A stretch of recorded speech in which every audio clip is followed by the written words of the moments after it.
Dear students, welcome and thank you for tuning in to this video. I am Dr. Loay Al-Zube. I am continuing a series of videos in the biomechanics course. This is my second video about the biomechanics of skeletal muscles. In this video, I will be talking about what is the force velocity and what is the length tension relationships for muscles, and also about the electromechanical delay. So please watch the video in its entirety so that you don't miss anything. The first thing I would like to talk about is the force velocity relationship of muscle tissue. This is a very important concept in understanding the factors affecting muscular force generation. There is a lot of confusion about this concept, but I will try to simplify it and present it in the simplest way so that everybody understand this very important concept. When you have a resistance or a force, depending on how much that resistance or force or load, external load you're holding, muscle contracts with a specific speed. If you recall from the previous video, we talked about the isometric contraction, concentric contraction, and eccentric contraction, and this is shown in the image on your bottom left side of the screen or the slide. To recall, if you have isometric contraction, it means that the muscle is in resting length, but you're holding, let's say, a load, an external load or resistance or a force. There is contraction, so the muscle is holding that load.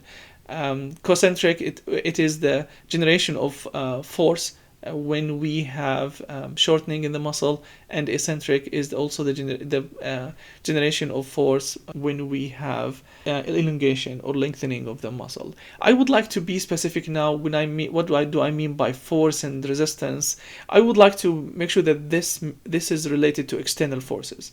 So if we want to understand the force velocity relationship, how fast can you move an external load or external force, actually, how fast can you generate a force to move an external load? This depends on what type of contraction do we have. So there is something related to concentric contraction and something to eccentric. I will start with the concentric because it's the easiest to follow and the most intuitive one. And you can see the image that I'm showing in the slide to the bottom right of the slide, which is a big box here. So there's a relationship between force and the velocity. I will start at the middle point where you have isometric maximum, and I will take from this box, I will concentrate on the lower right part of it, which is the one that is highlighted in red.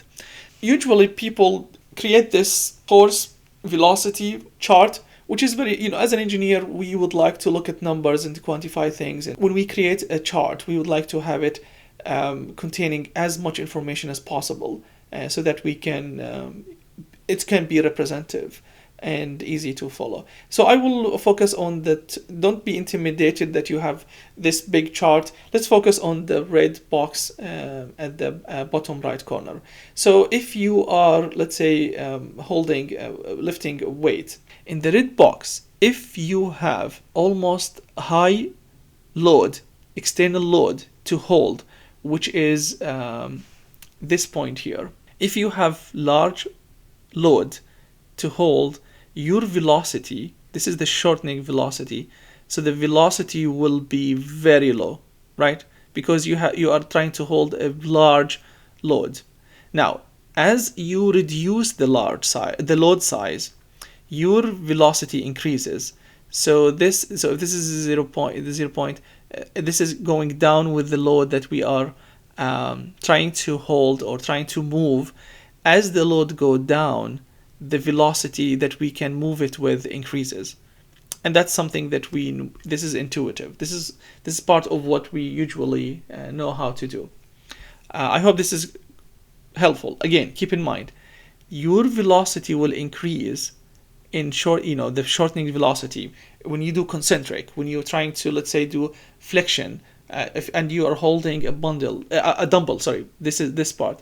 So as your load gets lower in size, you can move it quicker. As the load becomes larger in size, moving it becomes harder, and that is what this image, image is. This part of the force velocity chart is telling us.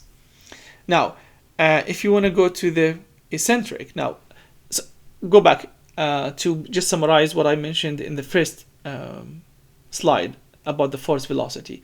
So as the load increases, concentric contraction velocity slows to zero at isometric maximum.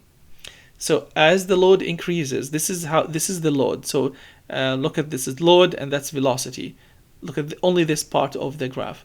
As load increases, the velocity goes to zero until we reach this something called isometric maximum. That's when you have in concentric contraction. This is the point where you have the maximum load and you cannot move the object anymore. Looking at the red box here.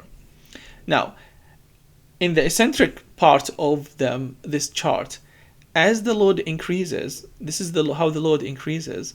The velocity away from increases away from the isometric maximum. So what does that mean? This is the part that confuses a lot of students, but let me explain it to you. So, and as an example, you can, if you are doing, when you lower, you can lower more weight than you one rep max down under control in a bench press. So if you're doing bench press and you're not lifting it up, you are bringing it down. That's the eccentric, because when you bring the load down in the bench press, that's where you have eccentric. That's where your muscles are lengthening or stretching, and you have eccentric contraction. So, and it's controlled, which means that your muscles are slowly putting the load down to your chest. That's very important.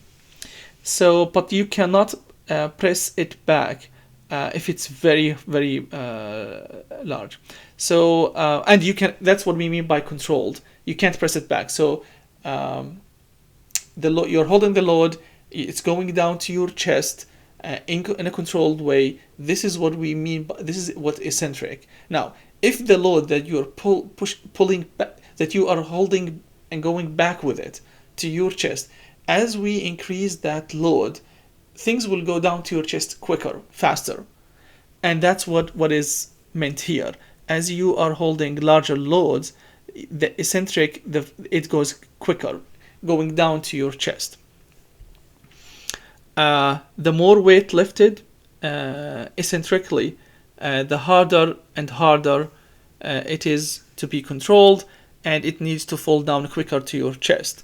The weight cannot be controlled as slowly, eccentrically, with very heavy loads, and that's why the velocity increases.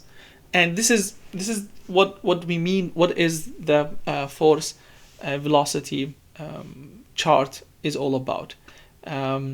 It's very important to quantify these for athletes and to see where do they fit, how their profile of the force velocity looks like. And this is another diagnostic tool that you can use to compare healthy and unhealthy people or people with injuries. That's something really cool to keep in mind. I hope that clarifies the force velocity relationship.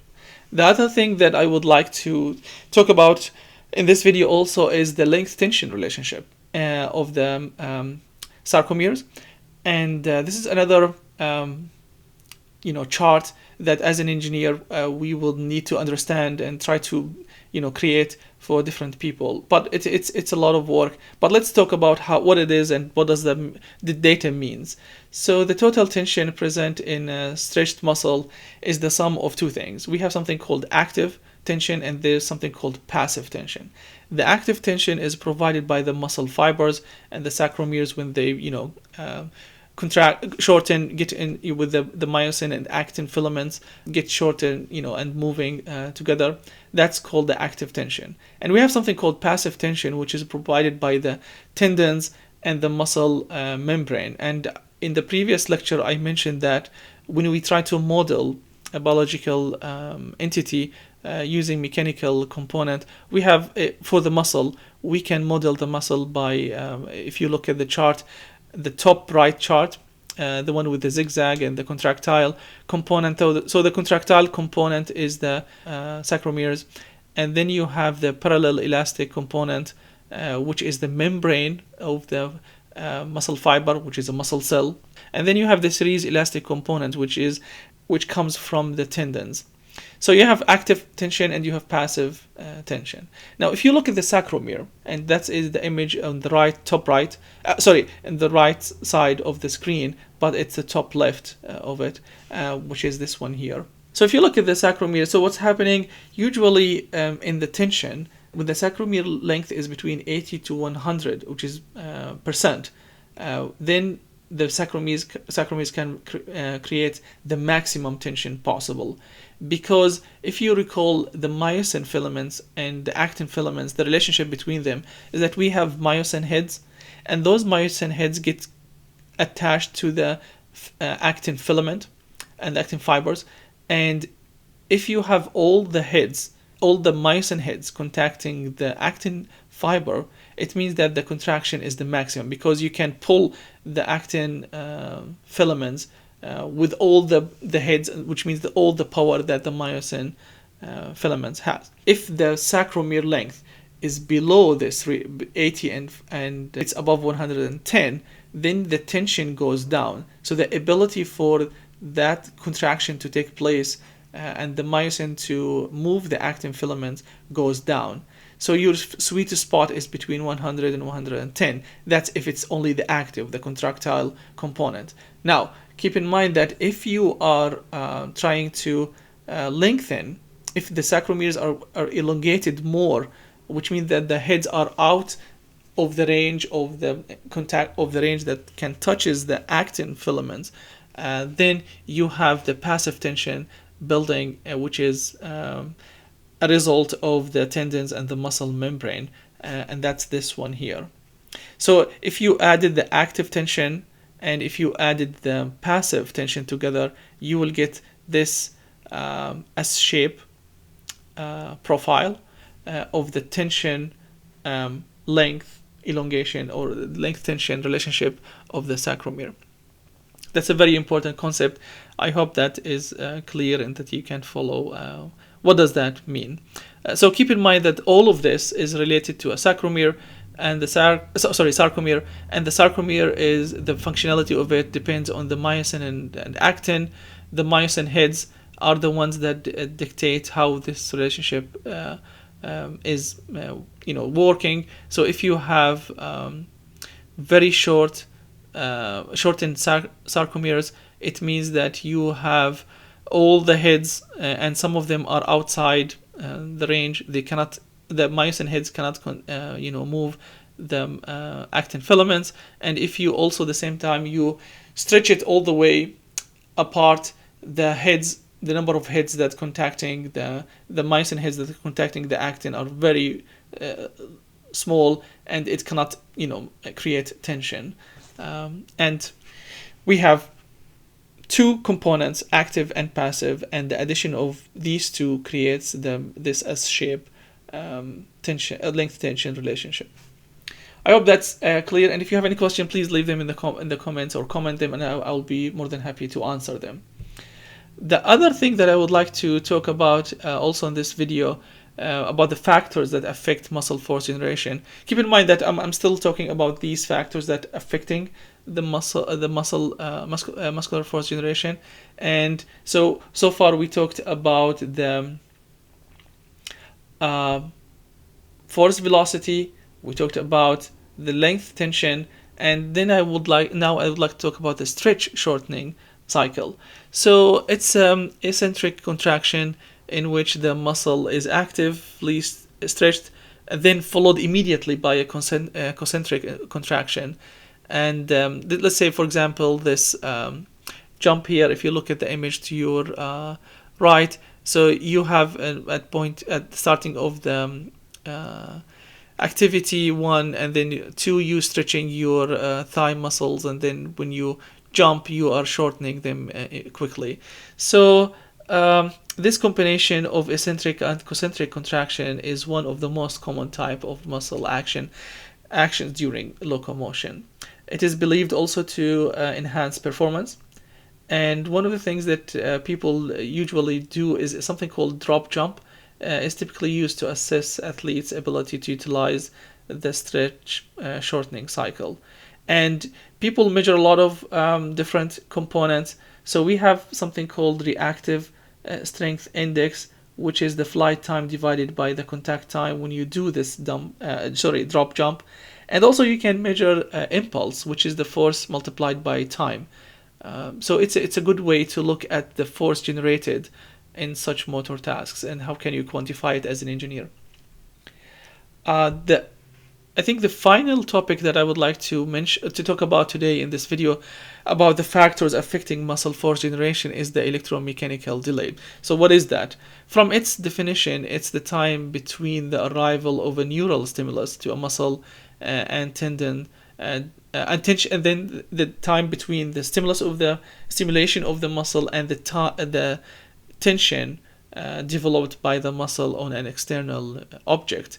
So it's usually there is a delay between the EMG activity and then the force that is generated on an external object, and this is tend to be between 20 milliseconds to 100 milliseconds. And why do we have this? Is actually when you have a signal or a stimulus to contract your muscle, don't forget that we have tendons, right? And there's a slack in the tendons. So once the muscle starts contracting, it needs time in order to start to pull the tendon, if it has a slack, which is usually the case, before you can generate force on an external object. And so usually stretching, to give it some clinical relevance, stretching is one of the activities that result in loosening of the tendon. So we have looser tendons if you do stretching. This is increasing your flexibility, which is good for your health. But if you need to have great performance, if you are a sprinter, to have a lot of force generated in a very short period of time, this is not a good thing for you. And that's why sprinters need tight tendons to reduce the time between stimulation and the force generation, as opposed to, let's say, gymnasts. They need more flexibility. So sprinters do not need the flexibility of a gymnast. And we can characterize the flexibility by this electromechanical delay. The larger the delay, the more flexibility you have, and the more looser tendons you have, and which needs more time for your muscles to pull the slack tendons of the subject. I hope this was helpful. Characterizing or talking about the force affecting muscular force generation. Please, if you have questions, comment them, and I will be more than happy to answer these questions for you. If you reach this point, thank you so much, and till the next video. Bye.